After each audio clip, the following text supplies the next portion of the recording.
சாப்பாடு இருக்கு, அம்மாட்ட கேளுங்க. வீடியோ எடுக்க சொல்லியிருக்காங்கம்மா.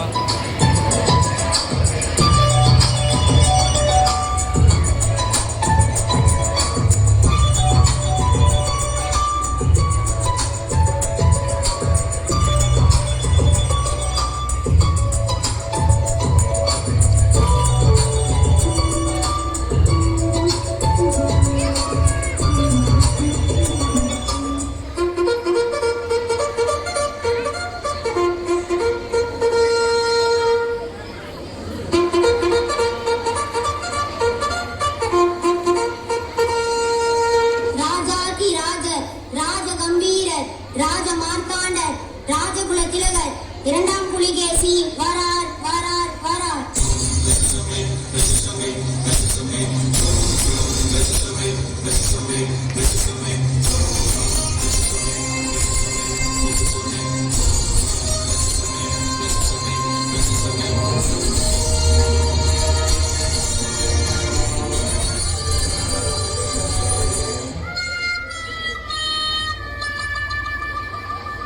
என்ன என்ன இது? மன்னர் வருவது கூட தெரியாமல் காலை உறக்கம். இரவு முழுவதும் செல்போனில் டிக்டாக், பப்ஜி, ஃப்ரீ ஃபயர் விளையாடிவிட்டு இங்கு வந்து உறக்கமா? மழையா? வேலையை ஒழுங்காக பார். மன்னித்து விடுங்கள் மன்னா. இது எப்படி தங்களுக்கு தெரியும் மன்னா? நானும் மதை கனடா விளையாடுகிறேன் மங்குனி அமைச்சரே.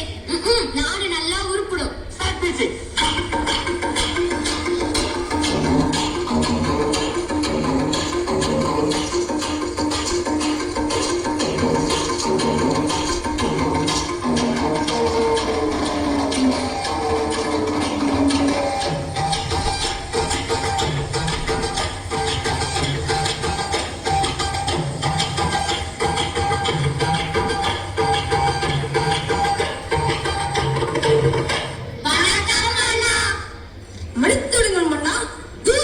என்னது ஜூஸா?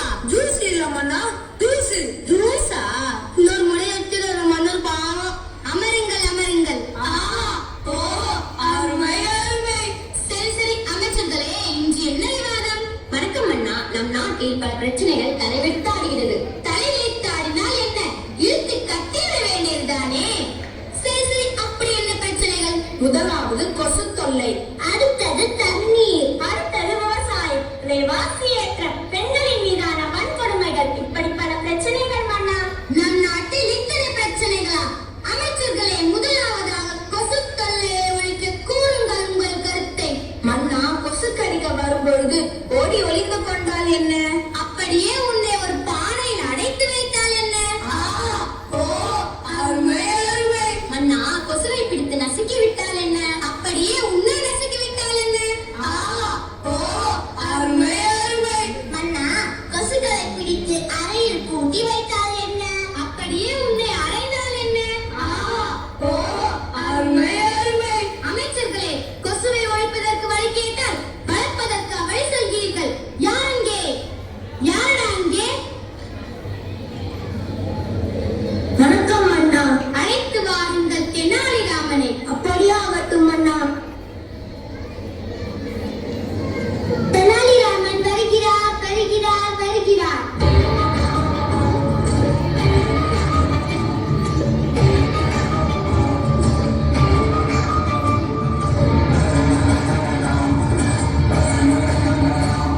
வணக்கம் மன்னா. தங்கள் என்னை அழைத்ததின் நோக்கம்? வாருங்கள் தெனாலிராமா. நம் நாட்டில் கொசு தொல்லை அதிகமாக உள்ளது. அதை ஒழிப்பதற்கு கூறுங்கள் உங்கள் கருத்தை. மன்னா, வீட்டின் அருகாமையில் குப்பை கொட்டாமலும் தண்ணீர் தேங்காமலும் பார்த்துக் கொள்ள வேண்டும். மக்கள் இதை ஏற்றுக்கொள்வார்களா? போ. நீ என் அமைச்சர் அல்லவா? சற்றே யோசிக்க வேண்டிய சிந்தனைதான். இப்படி செய்தால் என்ன? வீட்டின் சுற்றுப்புறத்தை தூய்மையாக வைத்துக் கொள்பவர்களுக்கு அன்லிமிட்டட் டேட்டாவுடன் 4G மொபைல் பரிசாக வழங்கப்படும் என்று அறிவியுங்கள். அப்படியே ஆகட்டும் மன்னா. அருமை அருமை. மன்னா மன்னா, என்ன? பக்கத்து நாட்டு மன்னர் உங்களை விளையாட அழைக்கிறார். எங்கேடா? இதோ செல்போனில் பப்ஜி விளையாட மன்னா. எங்கே? குடு குடு. நாடு நல்லா உருப்படும்.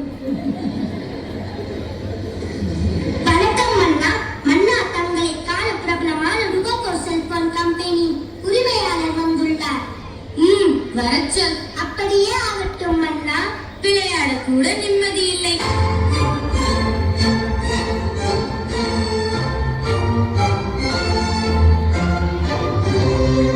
வாருங்கள் வாருங்கள். சூடாக என்ன சாப்பிடுகிறீர்கள்? எதுவும் வேண்டாம். தாங்கள் வந்ததின் நோக்கம்? மன்னா, எங்க டுபாக்கோ கம்பெனியின் 6 மொபைலை உங்க நாட்டுல அறிமுகப்படுத்த பெர்மிஷன் வேணும். நீங்கள் எதை வேண்டுமானாலும் வச்சுக்கொள்ளுங்கள்.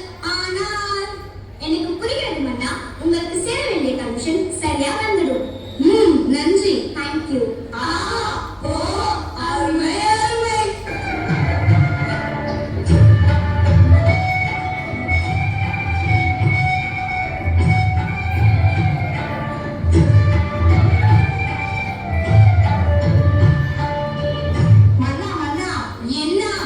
என் பிள்ளைகளை பாருங்கள். இருக்கின்ற பிரச்சனை பத்தாதா இது வேற ஒரு புது பிரச்சனையா? ஆமாம், இவருக்கு என்ன ஆச்சு? போனே இல்லாமல் கையில் போன் இருப்பது போல் விளையாடிக் கொண்டிருக்கிறாரே. ஐயோ, இந்த பரிதாபங்களை ஏற்றிருக்கிறீர்கள். இரவும் பகலும் ஓயாமல் செல்போனில் விளையாடியதால் உங்கள் மனதிலே பாதித்து விட்டது அண்ணா. அப்படியா? ஆமாம், இந்த செல்போனை உழைக்க வழியில் தான் என்ன? அமைச்சர்களே, கூறுங்கள் உங்கள் கருத்தை. இலவசமாக வாழணும் இன்டர்நெட் சேவை கட் பண்ணினால் என்ன? அப்படியே உன்னை குழந்தை விட்டார் என்ன? அருமை அருமை. செல்போனை பிடிங்கி குப்பையில் போட்டால் என்ன? அப்படியே உன்னை வாரி குப்பையில் போட்டால் என்ன? அருமை அருமை. மன்னா, உங்களால் செல்போன் இல்லாம வாழ முடியுமா? கடினம்தான். யார் இங்கே? யாரா அங்கே? வணக்கம் அண்ணா. அழைத்து வாருங்கள் தெனாலிராமனை. அப்படியா வரட்டும் அண்ணா. ஏன் தெனாலிராமன்? நாங்களே கருத்து சொல்கிறோமே. உங்கள் கருத்தா? அது சிந்திக்க இல்ல சிரிக்க. அப்படி என்ன தெனாலிராமனுக்கு பெரிய புலமை? மன்னரையே கேள்வி கேட்கிறாயா? ஏன் நமக்குள் வாதம்? தெனாலிராமனிடம் 10 கேள்விகள் கேட்போம். அதற்கு சரியாக பதில் கூறிவிட்டால் அவரே அதில் சிறந்த புலவர் என்று ஏற்றுக்கொள்ளலாமா? அப்படியே ஆகட்டும் அண்ணா. தெனாலிராமன் வருகிறார் வருகிறார் வருகிறார்.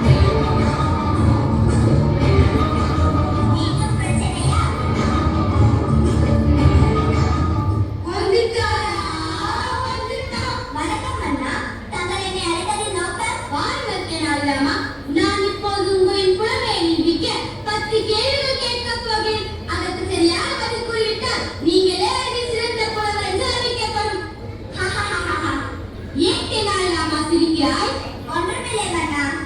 அமைச்சர்களே, கேள்வியை நீங்கள் கேட்பீர்களா அல்லது நான் கேட்கட்டுமா?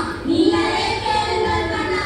பிரிக்க முடியாதது கல்வியும் கசையிலும். பிரிக்க கூடாதது பெற்றோரும் கல்வியிலும். சேர்ந்தே இருப்பது ஆசிரியரும் மாணவரும். சேராதிருப்பது வறுமையும் நோயும். பார்க்க கூடாதது தொலைக்காட்சியும் தொலைபேசியும். பார்க்க கூடியது நேரமும் பள்ளி பேருந்தும். அறிவுக்கு கல்வி, கல்விக்கு பள்ளி, பள்ளிக்கு ஸ்ரீ லட்சுமி நாராயணா.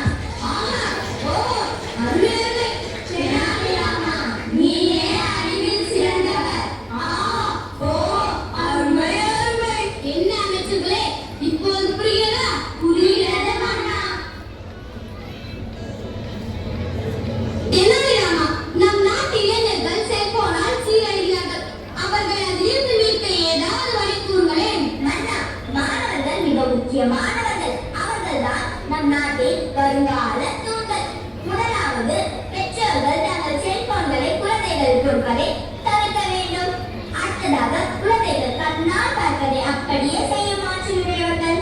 எனவே பெற்றோர்கள் வீட்டில் அதிக நேரம் தொலைக்காட்சியுடனும் தொலைபேசியுடனும் நேரத்தை செலவழிக்காமல் தங்கள் குழந்தைகளுடன் சேர்ந்து உண்பது, விளையாடுவது, பேசுவதுமாக நேரத்தை செலவழிக்க வேண்டும். குழந்தைகள் போனில் விளையாடாமல் கண்டிப்பாக 1 மணி நேரமாவது ஓடி ஆடி விளையாட வேண்டும். இன்றைய சூழ்நிலைகளில் போன் இல்லாமல் இருப்பது கடினம்தான். உங்களால் முடியுமா மன்னா? கண்டிப்பாக முடியாது. ஷபாஷ் ஷபாஷ் தெனாலிராமா, நீ என் கண்களை மட்டுமல்ல, நம் நாட்டு மக்களின் அனைவரின் கண்களையும் திறந்து விட்டாய். நம் நாட்டில் உள்ள அனைவரும் தெனாலிராமன் கூறினை கடைபிடிக்க வேண்டும். செல்போனை தேவைக்கு மட்டும் பயன்படுத்த வேண்டும். இதுவே என் கட்டளை. என் கட்டளையே சாசனம். எனக்கு ஒரு நல்ல